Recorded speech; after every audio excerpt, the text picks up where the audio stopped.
Farah, and good afternoon from my side as well. I hope you can hear me properly. I'm delighted to be here, and I'm going to be your, how to put it, your a little bit of a change in between the economists, because I'm a business scholar, so you are going to have sort of, different aspects to the poverty alleviation questions now, and I hope that is okay. So just let's go to it. I'm going to have 3 parts in this presentation. The first one around global sustainability challenges. I promise I keep it short, and I can imagine that you are already bored because you don't want to hear about challenges, but I hope that in the course of my presentation you will understand why I want to start with them. Then I'm moving on to how to use the challenges as sources of sustainability innovations, in this case especially frugal innovations for poverty alleviation. And then in the end of my presentation, I want to turn the gaze back to us via the concept of reverse innovations. And I want to discuss a little bit about this new normal that we are entering into. So let's start with the challenges first. And here you might be like, okay, why this is a poverty session? So why am I showing a graph on environmental challenges as the first thing? As I see it, and as I think that much of sustainability science research sees it, the environmental and societal sustainability challenges, the poverty and inequality, once they are interlinked. So let's look at the ecological challenges first, and I just say that it's livability of the Earth challenge. Not only climate change that has been mentioned today, but also water is becoming more and more scarce. The curves you see here are from the year 1960 up until 2016. And this is from an article which has been signed by 15,000 scientists. And it's comparing the year 1992 to the years from those onwards. So that's why you first see the gray line and then the black line. So water scarcity, then fisheries are becoming less and less, even though the fishing efforts are becoming more and more all the time. We are creating increasing amount of dead zones on Earth. So basically places where nothing grows anymore. Forest area is being lost, and we are also losing biodiversity. Here you see the graph for vertebrate species, but it looks quite similar to other than vertebrates as well.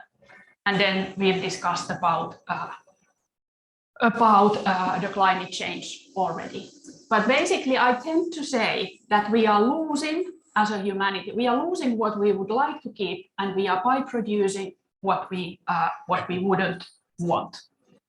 So that's one set of challenges. And then the other one is, okay, the poverty challenge, yes, but also I would like to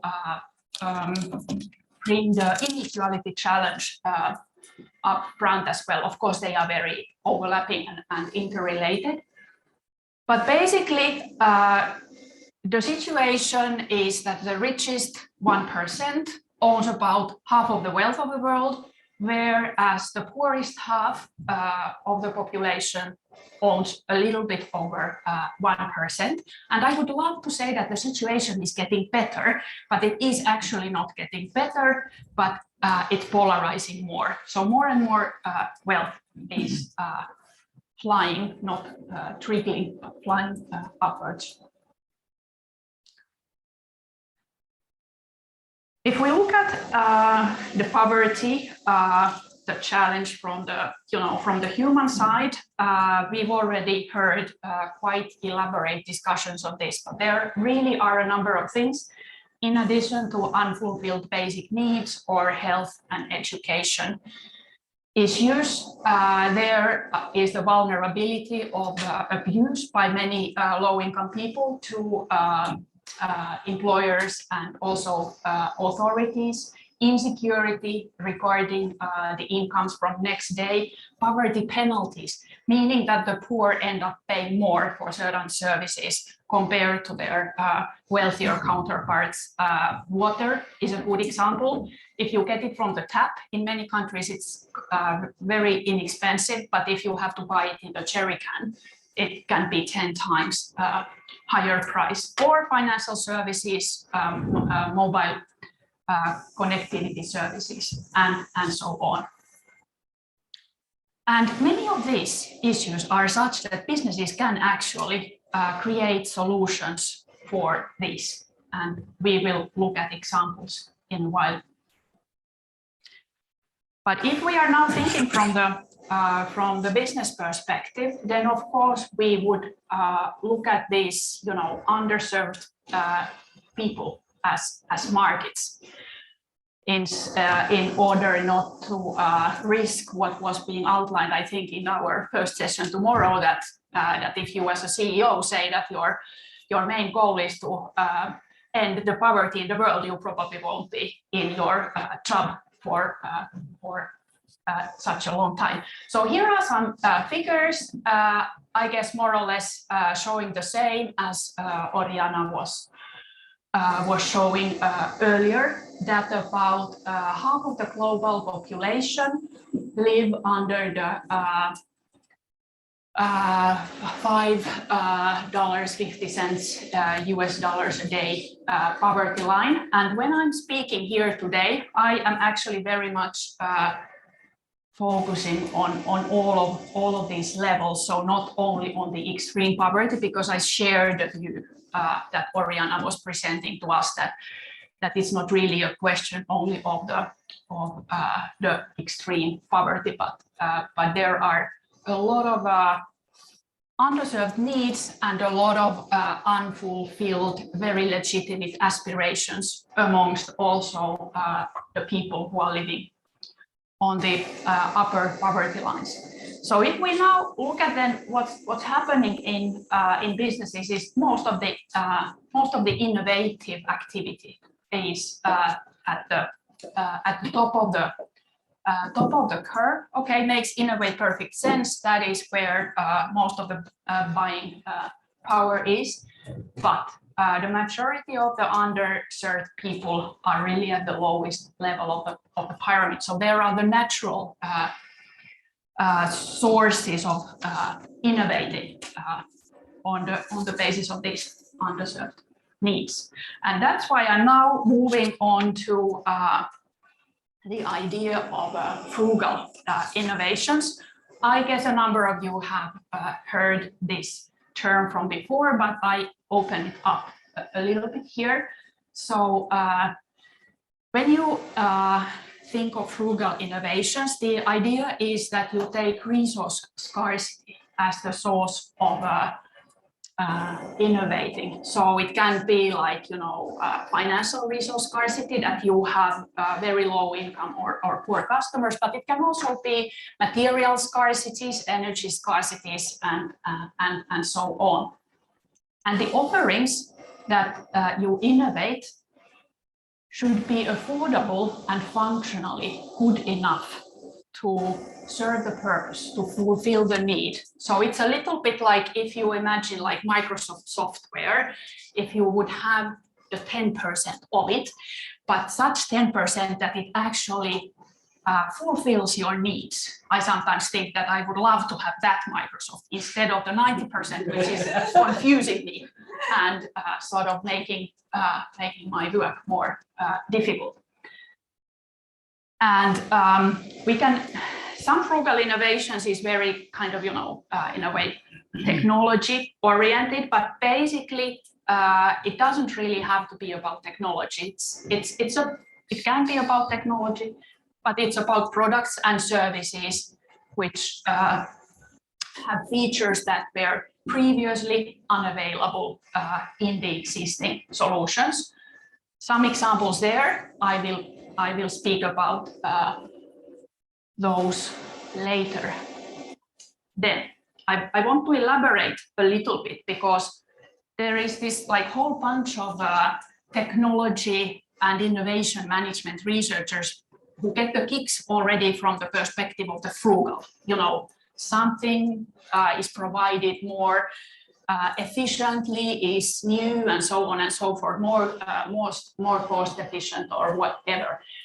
But if we take this poverty alleviation perspective, then it's also very good to think of the frugal innovations from the perspective of what do the poor gain from it. And that's why I want to bring in the inclusive word into front of the frugal innovation term.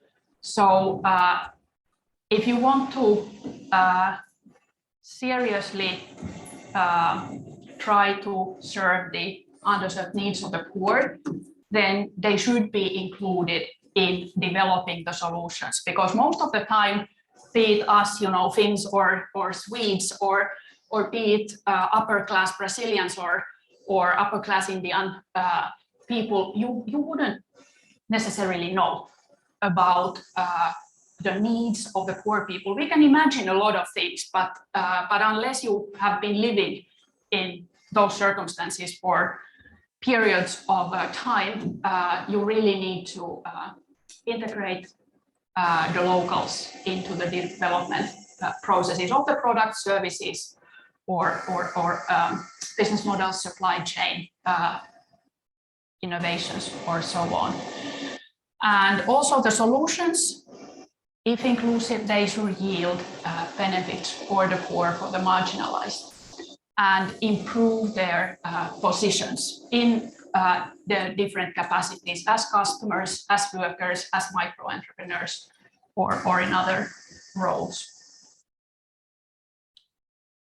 And now if we then look at, I mean, this idea is not something that is like totally new. It's not taking place to the extent that it could take place, but these ideas they have been presented, I'd say, almost 20 years ago, the first times, and there are already a lot of examples. And the initiators of frugal innovation are multinational companies, large local companies from countries where there are large poor communities. They are SMEs, they are even NGOs, they are social enterprises, they are local grassroots enterprises. So you see a lot of different innovators in here. And now let's move on and look at some, or actually quite a few examples. One of my examples, M-Pesa, is a mobile money service, primarily for the unbanked, but it's over the, say, past, it's almost, I think, starting to be well over 10 years, maybe 15 years old. Concept that started from Vodafone, and then Safaricom soon joined, and now it's sort of already moving onwards as well, but now available in, I think, 7 African countries, and it has become such a good mobile bank, mobile financing service platform that also many who actually were banked also in the ordinary banking system can participate. And why is that important is, of course, because financial services were previously unavailable for so many poor people, and was one of the big things that get them locked in poverty positions. The very unsexy car from Renault Dacia, it's, you know, a very sturdy car that can serve, for instance, you know, small farmers in Eastern Europe who want to bring, potatoes to the market, or, can transport large families and so on. Lullaby infant warmer of GE is an example of an innovation that was developed in India and made available infant warmers that are costing only about 1/5 of what they used to cost at the point when these Lullaby infant warmers were innovated. And here is like the mother of inclusive frugal innovations, Aravind Eye Care. Again, many of you might have heard of it. It's the largest eye care facility in India. It's also getting a part of its patients from the UK. And the idea here is to remove needless blindness, especially the cataract lens surgeries are there like the biggest speciality. And they give basically good service to everybody, but the range of what you get around your surgery is differently priced. So they charge more from the more wealthy customers, and then the ones that are poor can get their services for free. And about 2/3 of the patients actually get their service for free. So they really have a super innovation also in the sense of how they find the patients from slums and from villages and so on. So much of what's going on here is also about social side of the business model innovation, not only the surgery itself. And they also have devised the cataract lenses, the replacing lenses that are much cheaper than what the previous ones used to be at the time when this Orolab, which is the lens maker, started. Grundfos from the neighboring country, Denmark, working with the problem of water, so lack of clean water, and as you know, lack of clean water is not only like lack of water as such, but there are also problems of are the payments correct and how to collect the payments, and also the time used for fetching water, especially for women and girls, is something that is taxing their more sort of usefully spent time.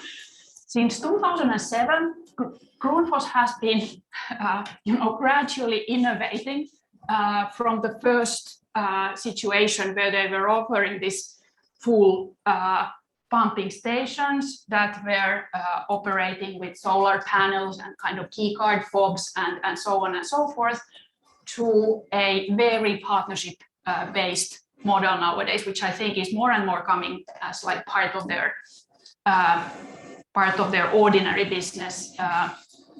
And I might be wrong, but I think they are kind of getting rid of this lifelink terminology. So the core of the business model is providing affordable, reliable water for low income and poor rural and urban settings with very different kinds of partnerships depending on the location.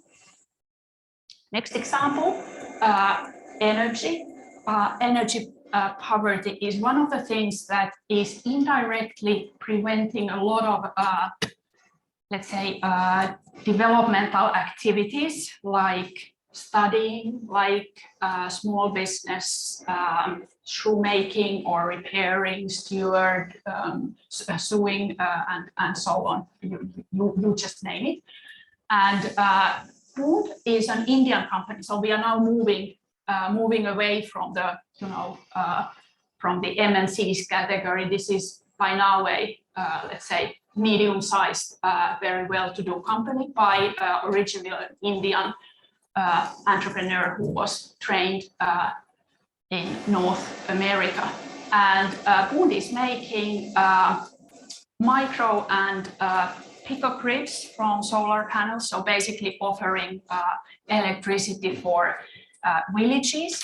And here a number of things are like, how do you design? And this is, I was recently leading for several years a multidisciplinary research project where we had energy and water researchers and design researchers. And one of the things that we were working with Bund, this was already really several years ago, was developing the smart metering so that the people who are often illiterate would understand how much they are paying for the electricity, because one of the reasons why poor people are often afraid of systems where you are charged afterwards is because they are very, let's say, used to being charged too much, which then exceeds what they can pay, and then you are in serious trouble. So there, one of the things that was being developed was this kind of like a traffic lights system for how much electricity would cost. And it was also important because these grids would collapse if there is a too high peak power load. So for two reasons, this metering system was very important. Synergy. I have to speed up, I realize. Kenya, American Canyon origin for this enterprise is offering non-sewered sanitation for slums. And again, this is important for the basic sanitation reason, but also indirectly, it's proper sanitation is preventing waterborne illnesses, cholera, diarrhea, which diarrhea kills a lot of babies, infants. So very interesting model with some franchising entrepreneurship, and then the Synergy, which is taking the feces and urine, producing them into fertilizers and selling to nearby farmers, which are usually much more near in the developing countries situations than here. Grassroots. Here is an example, grassroots innovators. This is Simon from Grad Skills, the founding entrepreneur. They buy used motorcycle and other engines and use them as basis for new wind power plants. And they are selling for, you know, small farms or other small production outlets. Mitipool fridge. Basic problem, food is decaying very fast in warm conditions. People don't, poor people, low-income people seldom have electricity, but they would still have to keep their food cool. And this is, the fridge is made out of clay. It has water as a cooling agent, and it's basically, you know, locally produced. A lot would be said about what kind of help these kinds of grassroots entrepreneurs do need in the beginning to get started and scaled up to an extent. And if anybody is interested in that, I will supply you with research about the supporting, not just really money, but more like, you know, how do you develop skills and networks for such individuals. And here, a final example that is this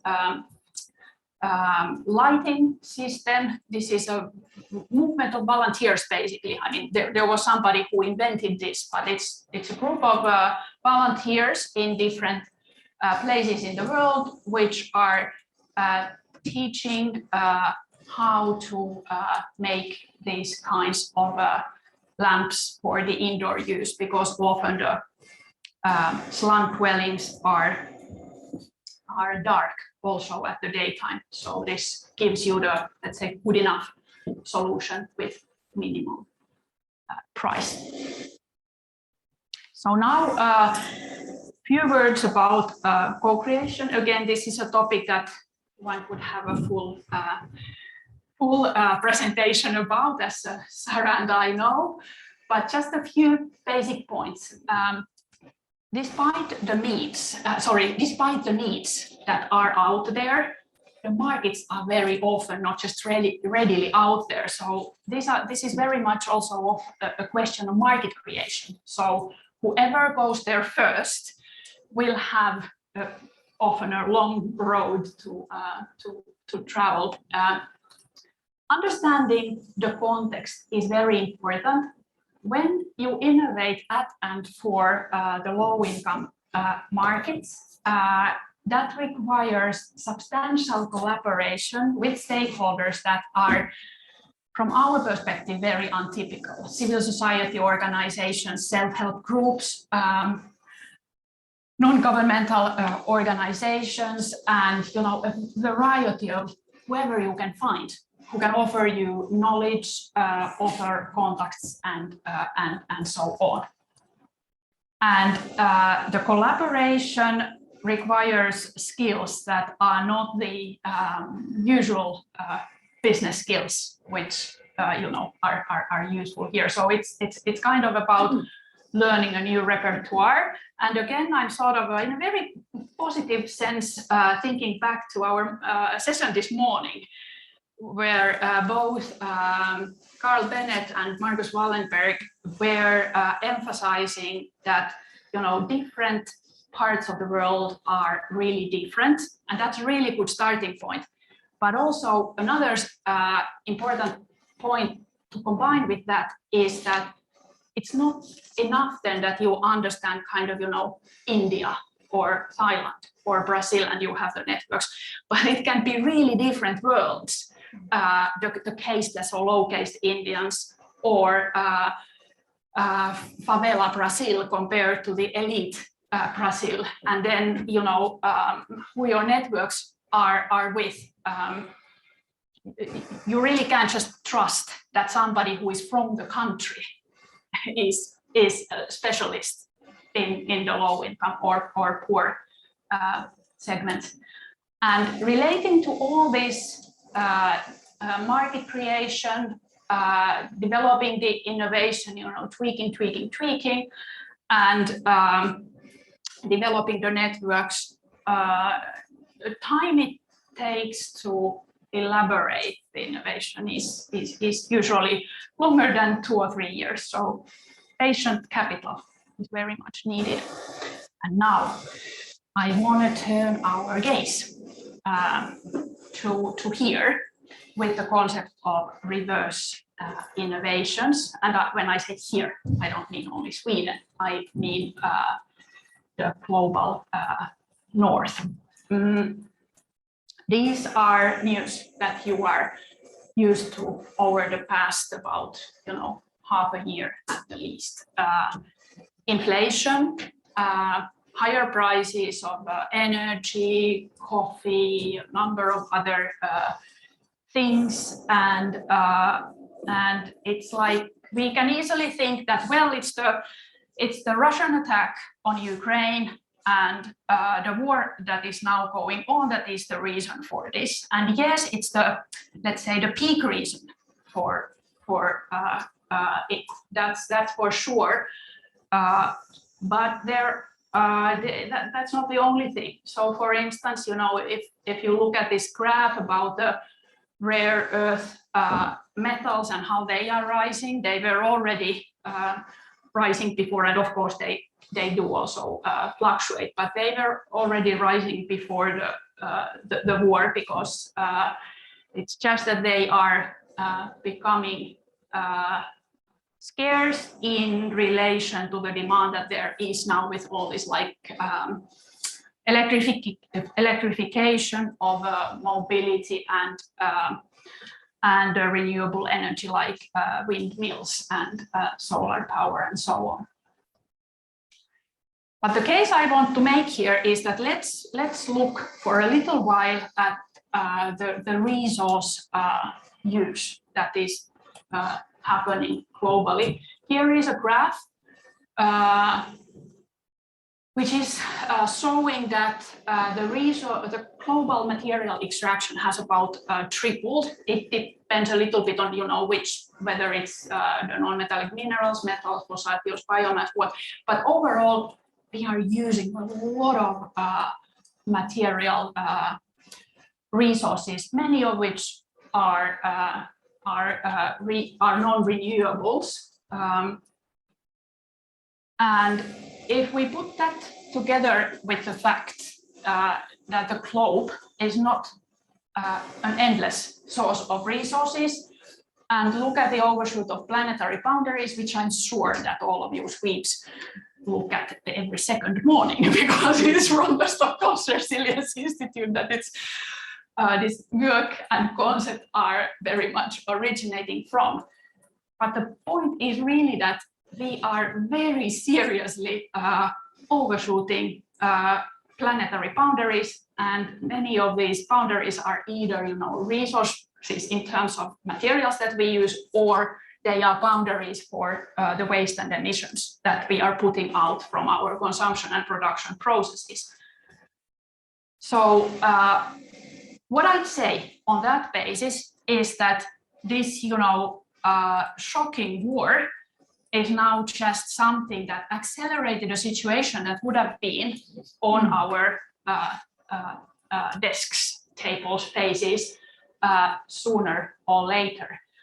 And the question that I want to ask now is the question of whether we could and should actually make much more use of the frugal innovations and the idea of frugal innovations in this new normal, my term, in the post-abundance era of the Western markets. So my claim is that this is an era that we are now entering, and it's kind of a gradual shift, but there is no turning back anymore. So the concept of reverse innovations is quite simple, and the idea is that it's the frugal innovations that are transferred to the developed markets environments.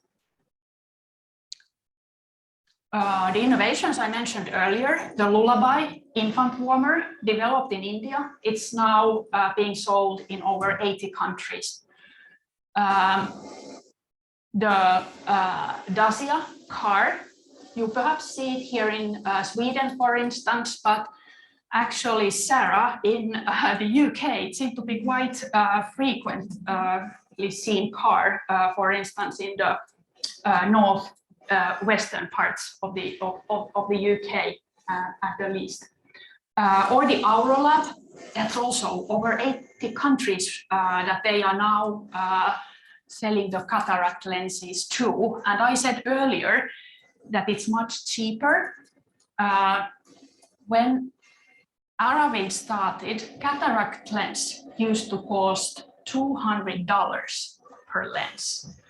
And Aurolab's innovation made them cost $5 per piece. So you can easily understand why it started gaining market, and now Aurolab makes a lot of other ophthalmic products as well.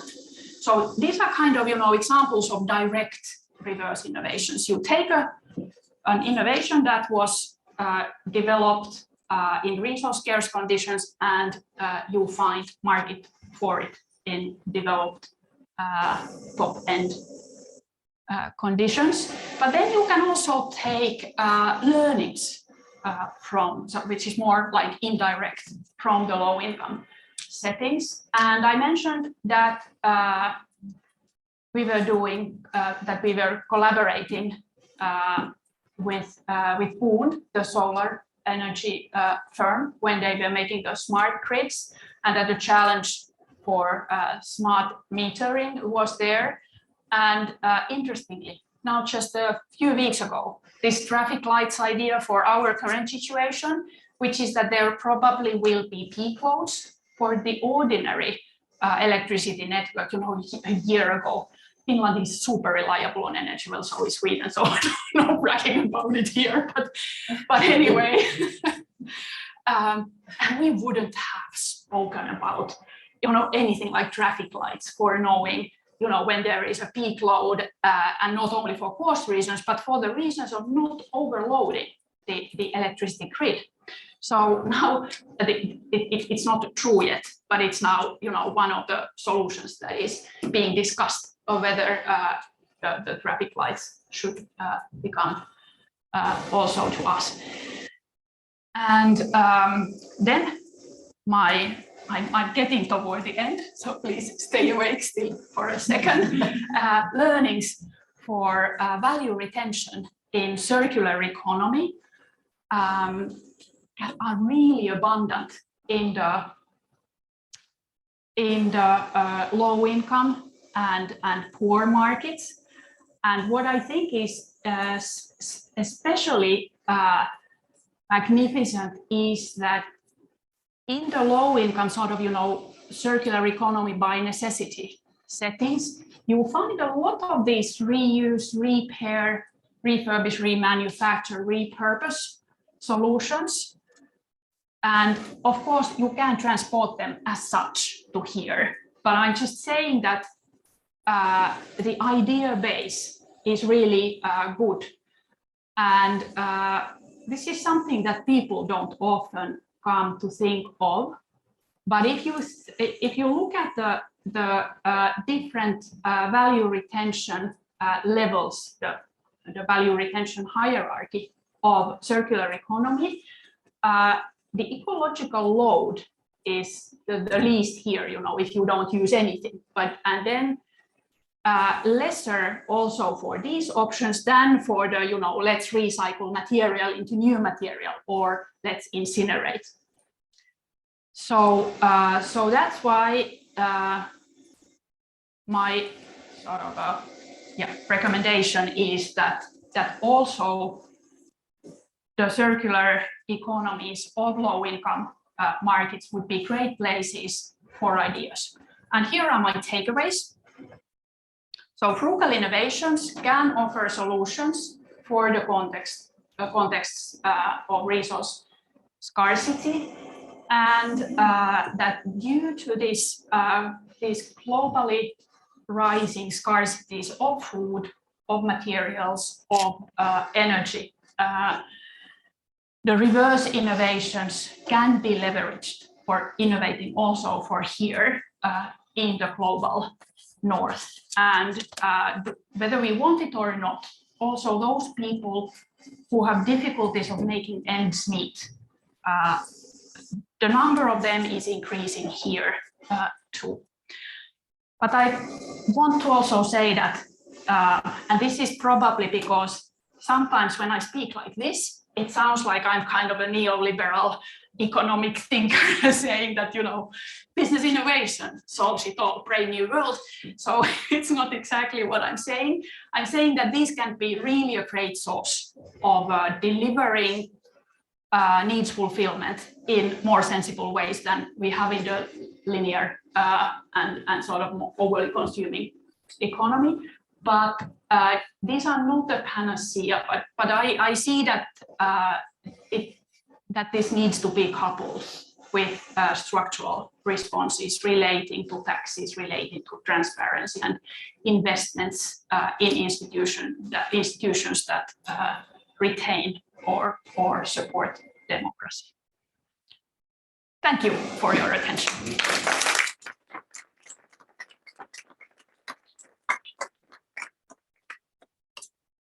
Please, any questions?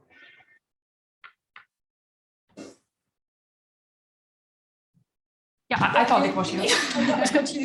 Thank you very much. And I thought this was so interesting. And your last point, I think it could be useful to add in support for human rights. I'm representing UNICEF Sweden, and there's actually we moved our innovation center very recently from New York to Stockholm with a few hubs in Finland as well. And they said the frugal part of the innovation is to innovate according to the basic needs of children or to the needs of children and to involve the children in the innovation process. And if I take a concrete example, there was a construction company rebuilding parts of Gothenburg recently in a deprived area. The construction company has an idea of what the children wants, a parkour, which was very expensive. In the process, they talked to the children, and what they really wanted was to repair the basket court, to have more lights and more adults around in the evening, not to have so many drugs being sold at the court. So I do think to focus on children's basic needs and to involve them in the process can often help the adults to take away some of the frizz and goes to some of the basic needs. But I also want to tell you that if anybody wants to innovate with children in Sweden and in Finland, we now actually have parts of UNICEF Innovation Center, the headquarters in Stockholm and the major education innovation hub in Helsinki. Thank you. Very nice comment is adding the children and also as an information. Thanks. Yes, please. So much, it's super interesting. I was wondering what makes frugal innovations frugal. We didn't have cell phones, then they turned here and they were very expensive. Now they're becoming cheaper. We didn't have infant lullabies, warm infant lullabies, then they were developed in plastic, I presume, and they were very expensive, and then they turned cheaper and more electricity energy efficient. Is it the country of origin where the innovation comes from? Is it the need that drove it? Why this is not frugal and that one is? Yes, thank you. That's a very good question. So basically, like, why isn't there a frugal offering of the mobile phones, and why is there a frugal offering of the infant warmers? I would say there is a frugal offering. There is a frugal innovation, exactly. Also of the mobile phones, but clearly they are not so how to put it much used in our markets. However, I want to mention this is not really so much of a frugal, but rather sort of a circular sustainable. Has anybody heard of the Fairphone? Which is basically, it offers you the basic services that you get even from the smartphones, but it's repairable, so you can change parts and you can make the life longer and so on and so forth. But it's not like the exactly the frugal. But I would say that why do we have all these fancy smartphones is obviously the question of them being so important kind of status symbol, and they are kind of in a way part of our self-expression. And unless you want to really make a statement that I'm a very either ecological, you get their phone, or otherwise I don't know, supporting really simple life, then you would take a non-frugal smartphone. So I think it has to do with these kind of consumption psychology questions very much. Question you had. You brought up a very interesting point that situations which resulted in resource scarcity sort of in frugal innovations. Does it also mean that if you simulate resource scarcity, scarce situations, then you can basically fuel frugal innovations and then make a profitable business? It's essentially some way, in a way it is reverse innovation, right? Instead of doing it in a different geographical location, you can simulate those conditions. Be possible to. So you would simulate the condition of resource scarcity here. Let's just put it this way, that I don't know of any successful frugal innovation that would have been developed in kind of lab conditions. in a wealthy context, that somehow it seems that really to get it working on a kind of, you know, commercial basis requires that it's being developed and tested and, you know, developed again in the conditions where it is really being used. So you know, if you tell me that it was possible here and there, then I accept your argument. But so far I don't. I'm not aware of any such example. I think in your presentation you brought up about like the border program. I think there is also some innovation done by, I think it was funded by PNG in a lab where they develop very cheap sachets of some chemical which sort of, if you put it into like lake water, then it just purifies it and makes it fit for drinking. Maybe people have heard of it. It was common like when it happened a while back. And essentially and it was also very cheap because it had to be supplied to African countries. So the cost is less than or close to like 20 cents. So, I mean, I'm not saying that all innovations can be mimicked because there is one example, but I think that is also one way where like engineering should sort of do. Essentially, it can be done. I'm not saying always it will work. Yeah, but if you refer to the Grundfos example, and I think that I know the chassis example that you are speaking about, the idea and part of the innovating engineers, specialists are from the Western context, but there was a lot of background work done in the actual markets. So that of all that I've seen from this field, that really needs to be part of it. Groundwork presences. So that we have to move on. Okay, so